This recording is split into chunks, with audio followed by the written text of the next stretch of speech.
लोकसभेत आज कृषी मंत्री शिवराज सिंग चौहान यांनी विकसित भारत रोजगार आणि उपजीविकेची हमी अभियान ग्रामीण विधेयक सादर केलं।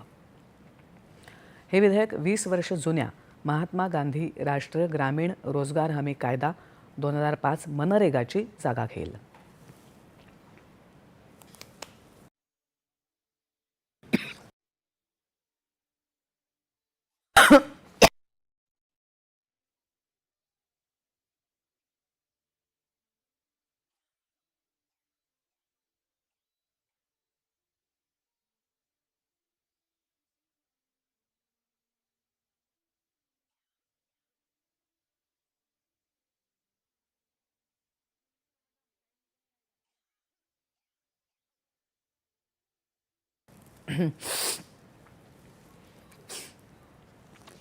नवीन विधेयकाचं उद्दिष्ट 4 प्राधान्य क्षेत्राद्वारे रोजगार आणि शाश्वत ग्रामीण पायाभूत सुविधा निर्माण करणं हे आहे।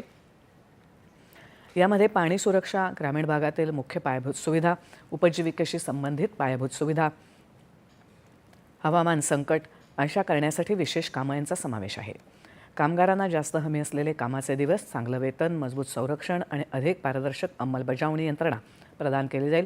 प्रत्येक ग्रामीण कुटुंबाला 100 ऐवजी 125 दिवसांच्या कामाच्या हमीची तरतूद या विधेयकात आहे।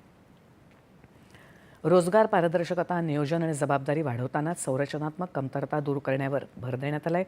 या योजनेअंतर्गत शेतीच्या हंगामात कामं होणार नाहीत। राज्यांना या काळात काम थांबवण्याची परवानगी असणार आहे। या योजनेअंतर्गत केंद्र आणि राज्यांचा वाटा अनुक्रमे 60 आणि 40% असणार आहे। हे विधेयक विकसित भारतच्या राष्ट्रीय दृष्टिकोनाशी सुसंगत शाश्वत ग्रामीण विकासाला चालना देणार आहे, असं चौहान यांनी हे विधेयक मांडताना सांगितलं।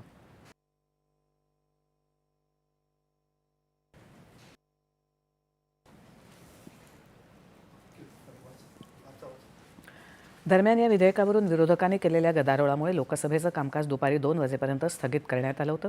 मनरेगाच्या नावात बदल करून ही योजनाच रद्द करण्याचा सरकारचा डाव असू शकतो, अशी टीका काँग्रेस खासदार प्रियंका वाड्रा यांनी केली। विरोधी पक्षाच्या खासदारांनी मनरेगाच्या नाव बदलाला विरोध करत संसदेबाहेर आंदोलन केलं। त्यावेळी त्या बोलत होत्या। राष्ट्रपिता महात्मा गांधी यांच्या नावानं सुरू असलेल्या या योजनेचं नाव बदलणं म्हणजे त्यांचा अवमान आहे। ही योजना एकमतानं मंजूर झाली होती, असे ते म्हणाले। लोकसभेत आज केंद्रीय वित्तमंत्री निर्मला सीतारामन यांनी सबका बीमा सबकी रक्षा हे विमा कायद्यामध्ये सुधारणा करणारं विधेयक सादर केलं। हे विधेयक विमा कायदा 1938, भारतीय आयुर्विमा महामंडळ कायदा 1956 आणि विमा नियामक आणि विकास प्राधिकरण कायदा 1999 मध्ये सुधारणा करणार आहे।